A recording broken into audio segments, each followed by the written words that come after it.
Where history, mythology, and oral tradition overlap, it becomes even trickier to understand and get an accurate picture of the past. And this is because history and mythology often share the same DNA. And that's because until the invention of writing around 3400 BC, people passed down everything orally. And their stories evolved over time based on the cultural needs that the tribe or that community or that civilization needed in order to either survive, thrive, or overtake other communities. They did this in order to give their lives meaning. Nobody remembers history and facts. You give them a story with the facts in it, and they will remember that.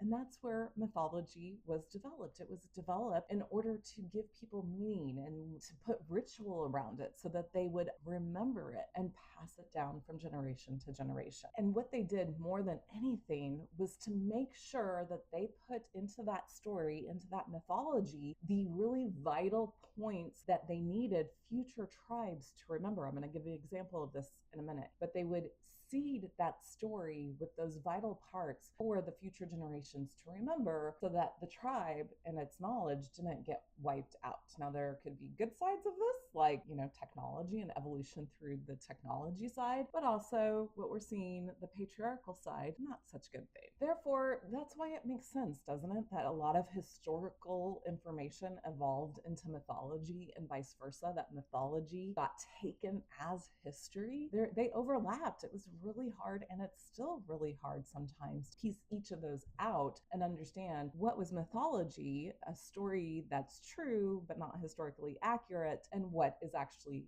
historically accurate. Reminder here, this is number 5 in a series of 13 videos, plus a trailer that gives you some additional information about the foundations of how I am building our mind, our frame of work in order to help deconstruct patriarchy. There's going to be several seasons. I don't know how far we'll go with this, but make sure you go back and you watch those first 5 videos, the trailer, and then 1 through 4, and in order, because I'm building on concepts from video to video before you watch this. You can still watch this video and get the general concept, but these videos do relate to each other, so it's better to watch them. And reminder here, make sure you stick with me until the end to hear the answer from 5A's challenge.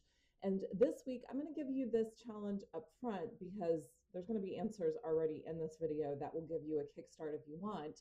But then you maybe would pick an additional story in order to do this challenge with. So here's the challenge. I want you to pick a story that you know from the past, like the Trojan War, Exodus, George Washington and the cherry tree, Paul Revere, any of our history that has actually become more myth. And I want you to dig in and see if you can actually parse out what was history and what was myth, and what was the part, and we'll get into this in a couple of weeks when we really talk about what myth is, that maybe was true but not historical, if you see the difference, because that'll give you a leg up on what we're doing with myths in a couple of weeks. So that's the challenge. Stick with me till the end, and I'll give you my answer as to why the historian from last week's challenge couldn't actually answer some of these questions.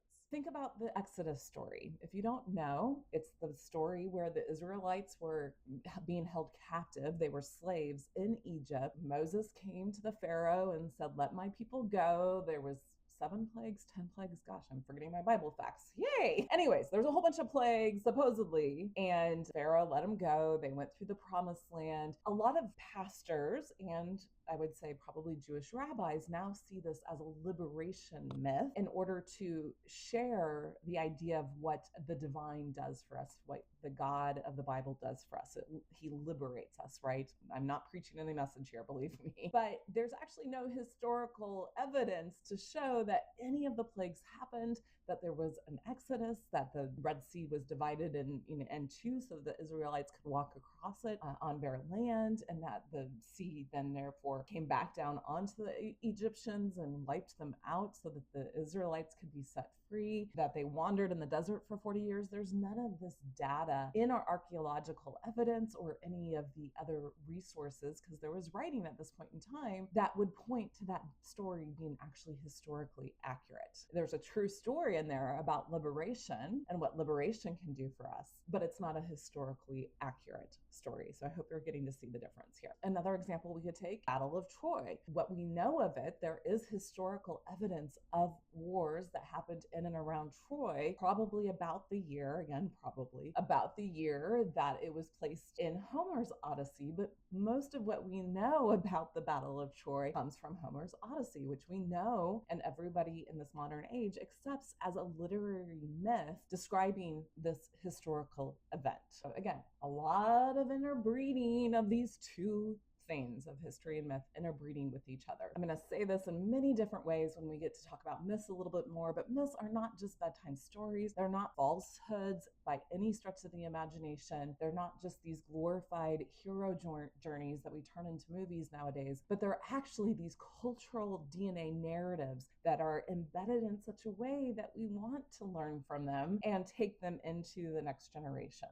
They're very catchy, if you will. They are contagious. And they did this. They blended their history into this mythology in order to help give their lives meaning. It was a form of their psychology before psychology was even invented. This overlap, I think you can see, matters so much more that we understand in this present age if we want to get out of patriarchy, because it shows us that history wasn't just about facts for the ancients. It was about giving people meaning in their lives. It was about what stories they chose to preserve in order to help their tribe, their community, their civilization preserve throughout time, both in good ways and in bad ways. I'm going to give you one more example to finish this section out. Elaine Pagels, who is another New Testament historian, she wrote a book, Why Religion? And she was talking about how she has kind of ebbed and flowed with her own spiritual journey as she's studied the Bible and studied the history and the theology of it, which are two separate things. The story of the Bible isn't always what we think it is. And then there's the theology. Here's a little passage that she wrote in her book, Why Religion? Reading the biblical story this time, I could see how it wasn't about God creating nature, but about the stories creating the culture. Whether we believe them or not, they are transmitted. My words, it becomes our cultural DNA and is powerfully shaping our attitudes towards work, gender, sexuality, and death. The first story tells us how to use our sexual energy to be fruitful and multiply and fill the earth. The stories only make sense when we actually look at them from the lens of who is telling them and listening to them, i.e., the context of the time of those people. And the idea, I'm adding this, of it being a patriarchal lens that they didn't even know they were looking at history through at that point. Back to her word. This first story of creation, probably told orally for hundreds of years before it was written down about 3,000 years ago, transmits the nomadic code that we would have needed. Their survival depended upon their fertility. That's the story of Genesis, y'all. It's not about how God created it that was important to them. It was about what they needed to do in order to have meaning and to survive as a tribe. Just a few more points in this section about how history and mythology are intertwined. They're in bed with each other, y'all. They love each other. Maybe not. Maybe it's a love-hate relationship. There is a French philosopher. I'm probably going to butcher this name. I do not speak French. I speak Spanish. His name was Maurice Holbach, and he was a philosopher and a sociologist known for developing the concept of collective memory. In this quote from him, we can see the indivisible nature between mythology and history. Collective memory is essentially a reconstruction of the past that adapts the image of historical facts to the beliefs and spiritual needs of the present. Mythos is what we call that. This is why this idea of collective memory, how we take ideas from the past and adapt them to modern needs, is why fields like religious history, democracy, and social justice are contested fields, meaning it's really, really difficult to get any historical accuracy with these fields. And yet, think about it, history has been written a lot by the Bible, even though it's a contested field in this day and age. Here's another little fun fact I just learned from listening to one of Bart's latest podcast, Misquoting Jesus episodes. He talked about how most people, even scholars and pastors and priests and the universities, believed that the Bible was historical accuracy facts up until about 1770. So into the 18th century, people believed it was history. So So much is wrong with that. I hope you can see that. Let me know in the comments what you're thinking right now. Here's a little bit more of why they're a contested field. It's because they're not relying on just the facts, the verifiable facts of history, but they're also relying on the cultural myths and the interpretations of those cultural myths in order to interpret the past or make sense of the past. So when we examine religious texts and cultural identity stories, we're actually encountering that blend between probable events and mythical meaning, which we're now taking as 100% accurate instead of understanding that they're a blend of the two. We're encountering myth as history and history as myth. Here's a quote. I'm not sure where I got it from. I tried to research it and I don't know. I don't know where I got it from. Maybe I made it up. I'm not taking credit for it though. But without myths, history is a skeleton, rigid and lifeless. Isn't that powerful? I mean, I think we can all attest to how boring learning history was in high school versus some of the historical novels, again, which are myth and fiction, myth and history. And you'll learn a lot more about that as I go along. I'm writing a historical fiction novel about Jesus and Mary Magdalene and John the Baptist and the Essenes and the Qumran community and all of that. That's how I got into history in the first place. History without myth is just lifeless and rigid. I think we can all attest to that. The last then, again, as I gave you the example, 500 people reporting on the same standing of how oral tradition has impacted all of this. And again, I don't have the time and the space here to go fully into this. If you want to learn more, I would highly encourage you to listen to or read that book by Bert Ehrman, Jesus Before the Gospels, because he does in that book take cognitive sciences, behavioral sciences, psychology, sociology, all of these different fields into thinking about the historical accuracy of the Bible through the oral tradition. Again, I'm going to reiterate, for written history started about 3400 BCE, and that was in Sumer. We passed everything down orally. Now, some people would say, oh, they had a better memory back then because that's all they had, and so they drilled themselves into memory. That's actually not true. Cognitive sciences are proving now that that is not any more true back then than it is in this day and age. Again, back in 3400 BCE or before then, they didn't have systematic systems for going to school and learning material. All they had was that campfire experience, we're assuming, of sitting around the campfire and hearing the stories over and over and over again. Again, just to reiterate, just because they're ancients and they only had oral tradition doesn't make them have better memories than we do today. Again, those stories from the oral tradition, we can piece together, cultures that are still in existence today that have an oral tradition, or people that have come out of that lineage, like Clarissa Pinkola Estes. She wrote the book Women Who Run with Wolves. She counts herself as a cantadora, as a storyteller. And in this book, she talks about the role of the storyteller. So I am assuming that this is probably what happened. Again, I don't have historical proof on this, but just like a lot of tribes back in the ancient days when they were more nomadic, or, like what was called selective agriculture, they had people that maybe were a little bit more skilled in healing. So they became either the healers or the shamans, the people that you would go to when you were sick, the nurses of that day. They had the midwives, because gynecology has been around for thousands of years. They had storytellers, and those storytellers would basically study with the elder storyteller and learn the stories of the tribe and learn that there's multiple ways to tell the story depending on the needs of that time. She talks about when she's telling a story orally, she often goes into this trance-like state where she's really trying to feel the energy, feel the emotion, feel the needs in the room in order to know which way to go with the direction of the story, in order to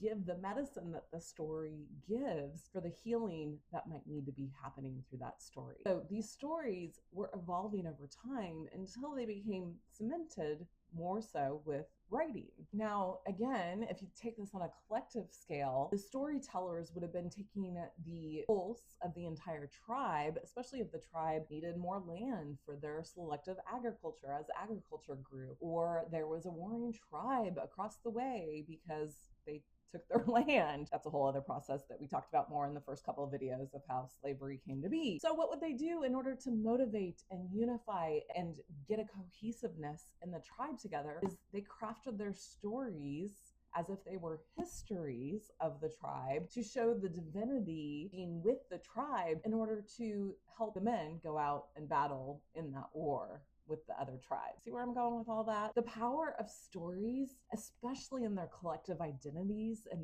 the power it can give us in a collective identity, cannot be understated.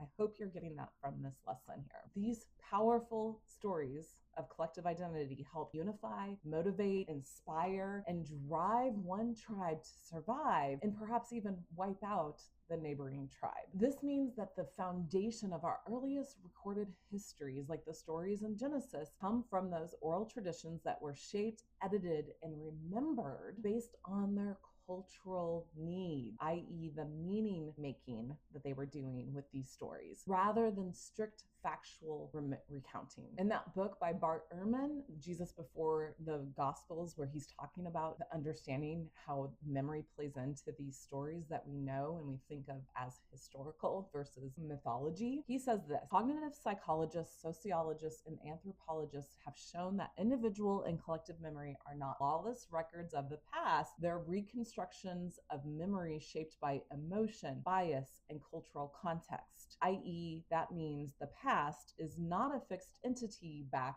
there in time. It is always being transformed in our minds, depending on what our minds are occupied with the here and now. I hope this sounds similar to a quote we looked at a few minutes ago by Maurice Halbach, that French philosopher and sociologist, where he said collective memory is essentially a reconstruction of the past that adapts the image of historical fact to the beliefs and spiritual needs of the present, i.e. mythos. Let's take a step back again. Isn't this what pastors and politicians are constantly doing with our religious and collective identity stories? They're taking those stories in a sermon or in a speech and reinterpreting for modern ears and giving it meaning and context through our modern day lives in order to direct us to the point of what they see that story as, because they're reading that story through their patriarchal, maybe Christian nationalist lens. All of this that we've done so far points to the fact that history is much more of a mirage based on the evidence that we have from the past, who it was written by, who's not being heard from the past, as we'll see next, and what the motivation of that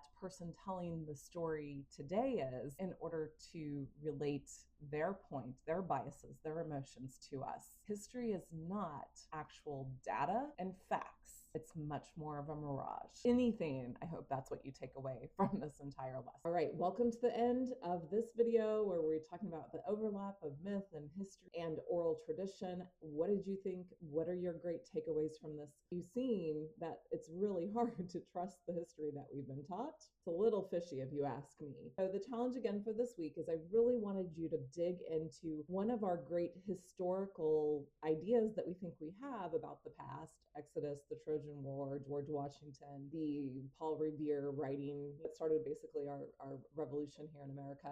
See what you can parse out is what's history, what's myth, what can you not really tell, and can you tell how myth was shaping history? Why? Go even a step further, like why would that have been important that they shape the history in order to shape the future generations with this myth? There you go. So to answer the challenge from last week with the historian, as we've seen, of the four great earliest civilizations, the culture of the Indus Valley was the very last to be discovered. And it remains by far the most mysterious and ill understood. It's the only one of these for which we cannot yet decipher the writing, and so many fundamental questions persist, even about basic aspects of what was once a flourishing culture. We know almost nothing about the political structure. We know almost nothing about the religious beliefs. There are questions which are intriguing. For example, in their art, there are very few images of warfare, and this has led some to suggest that maybe it was a typically peaceful society. There also don't seem to be any of the standard sorts of figures we see depicted in art, such as priests or kings. And that's kind of strange when compared to most other cultures of this era. Similarly, archaeologists haven't been able to clearly identify even any structures which they can firmly say was a palace or a temple, which are absolutely standard features of every other early civilization. There's little archaeological evidence for political or religious hierarchy, or even a centralized state. Without those sorts of institutions, it's hard for us to understand all the standardization and coordination and specialization that we see in these cities. How could they build such an extensive infrastructure if they didn't have a centralized government? Well, at least for now, those are questions which we simply don't know the answers to. For me, doing this work, I clearly could see he had not read The Creation of Patriarchy and therefore was missing this huge piece of work that was out there that might have helped him be able to have some more answers. And this unfortunately is the case with a lot of historians is they look at it from the patriarchal lens, they only look at it from the dominator lens, and they don't know or haven't done enough research to understand that there were other types of societies prior to the start of patriarchy, and those societies spilled over, surprise, surprise, into patriarchy. So what you're seeing in Indus Valley, in my opinion, again, I'm not a scholar, but I've done a lot of work, and I'd be curious if Gerda Lerner was still alive, what she would say. And there might be something in the book that I've read and I forgot about it. Everything that he mentions, the lack of any hierarchy, the lack of any government structure that we're used to within patriarchy. It doesn't mean they didn't have a governmental structure. It's just they're looking for what they're used to within patriarchy and they're not finding it. So it just baffles them, right? They don't find palaces and temples like you would find in other patriarchal societies. For everything that he's saying there, it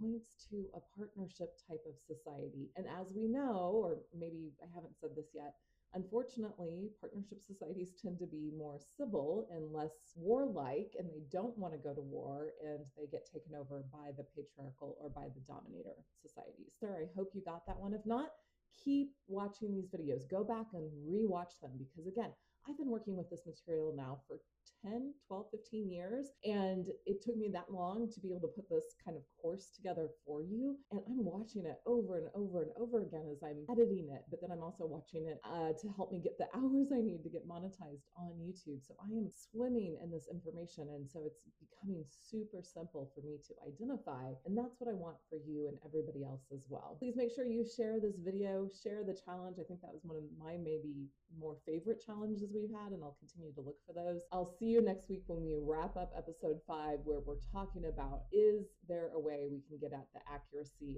100% accuracy or not with history? I think you probably know, but I'm going to give you a few more points to make sure we just drive this home. Toodaloo. Bye-bye.